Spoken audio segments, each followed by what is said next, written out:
আসসালামু আলাইকুম। আজকে একটা নতুন রেসিপি আনলাম। তার জন্য কি কি লাগবে দেখে নিই। তার জন্য লাগবে পেঁয়াজ কুচি, ধনেপাতা কুচি, টমেটো কুচি,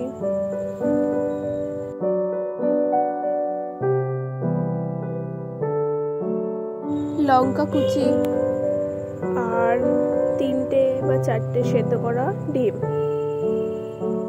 এবারে সেদ্ধ করা ডিমগুলোকে গ্রেট করে নিতে হবে একটা গ্রেটারের সাহায্যে।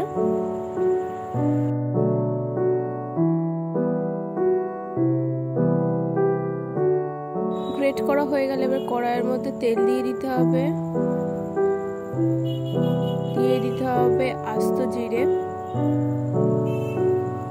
পেঁয়াজ কুচি দিয়ে ভালোভাবে নেড়ে চেড়ে দিতে হবে।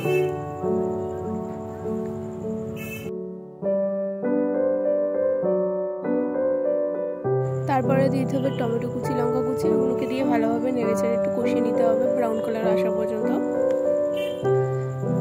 যাতে একটু টমেটোটা একটু সেদ্ধ মতো হয়। তারপরে দিয়ে দিতে হবে আদা রসুন বাটা, ওটাকে দেওয়া হয়ে গেলে ভালোভাবে কষিয়ে নিতে হবে।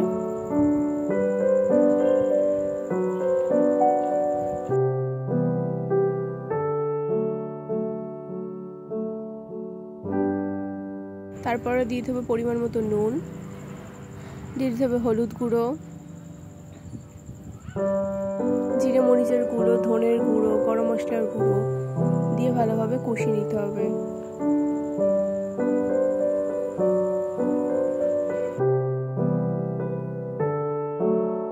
একটু পরিমাণ মতো সামান্য অল্প জল দেবেন, যেহেতু মশলাটা পুড়ে না যায়। অল্প সামান্য জল দিয়ে জিনিসটাকে কষিয়ে নিতে হবে ভালোভাবে। তারপর এর মধ্যে দিয়ে দিতে হবে ধনেপাতা কুচি, তারপর দিয়ে দেবে কাশ্মীরি লঙ্কার গুঁড়ো, ওটাকে দিয়ে ভালোভাবে একটু কষিয়ে নিতে হবে। সবগুলোকে একসাথে করে ভালোভাবে কষিয়ে কষানো হয়ে গেলে এবারে গ্রেট করা ডিমটাকে দিয়ে দিতে হবে।